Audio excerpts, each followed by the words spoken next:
একদিন একটি ছোট ছেলে ভুলবশত রাস্তার মাঝখানে চলে আসে। হঠাৎ করে একটি গাড়ি খুব জোরে তার দিকে ছুটে আসে। গাড়ির ভেতরে থাকা নারী ভয়ে প্রায় অজ্ঞান হয়ে যাচ্ছিল, কিন্তু ছেলেটির ছিল অলৌকিক শক্তি। সে শুধু অক্ষতভাবেই বেঁচে যায় না, বরং সেই নারীকে ভীতু বলে উপহাসও করে। ঠিক সেই মুহূর্তেই পেছন দিক থেকে একটি অতিরিক্ত গতির ট্রাক এসে জোরে ধাক্কা মারে গাড়িটিকে। গাড়িটি দুমড়ে মুচড়ে যায়। নারীটি মারাত্মকভাবে আহত হয়ে রাস্তায় পড়ে যায়। ছেলেটি সঙ্গে সঙ্গে তার কাছে দৌড়ে আসে। সে নিজের ঐশ্বরিক শক্তি নারীর শরীরে প্রবাহিত করে। কিছুক্ষণের মধ্যেই আশ্চর্য ঘটনা ঘটে। নারীটি শুধু জ্ঞান ফিরে পায় না, বরং সম্পূর্ণ সুস্থভাবে দাঁড়িয়ে যায়। সে ঘুরে দেখে তার গাড়িটি পুরোপুরি ধ্বংস হয়ে গেছে, তবুও তার শরীরে কোনো আঘাত নেই। সে বিস্মিত হয়ে জিজ্ঞেস করে, আমি কিভাবে বেঁচে গেলাম? ছেলেটি শান্তভাবে বলে, সবই আমার ঐশ্বরিক শক্তির কারণে। নারীটি প্রথমে বিশ্বাসই করতে চায় না। ঠিক তখনই ছেলেটি আবার তার শক্তি ব্যবহার করে। ভাঙা গাড়িটি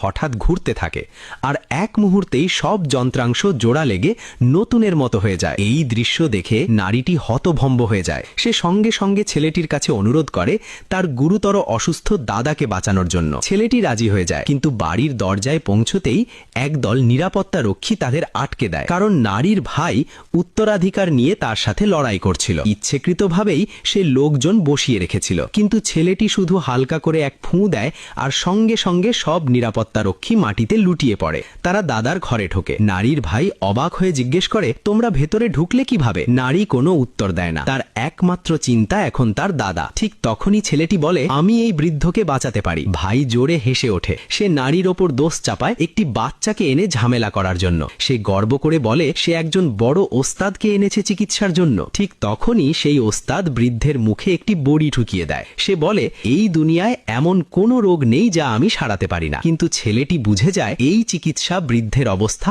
আরো খারাপ করবে। সে সঙ্গে সঙ্গে লাফ দিয়ে বৃদ্ধের ওপর উঠে 3টি রূপার সূঁচ দিয়ে চিকিৎসা শুরু করে। হঠাৎ করেই বৃদ্ধের শ্বাস বন্ধ হয়ে যায়। সবাই আতঙ্কিত হয়ে ভাবে সব দোষ ছেলেটার, কিন্তু ছেলেটি আত্মবিশ্বাসের সাথে বলে, একটু অপেক্ষা করুন। ঠিক পর মুহূর্তেই বৃদ্ধ আবার শ্বাস নিতে শুরু করে এবং হঠাৎ করেই বিছানা থেকে উঠে বসে।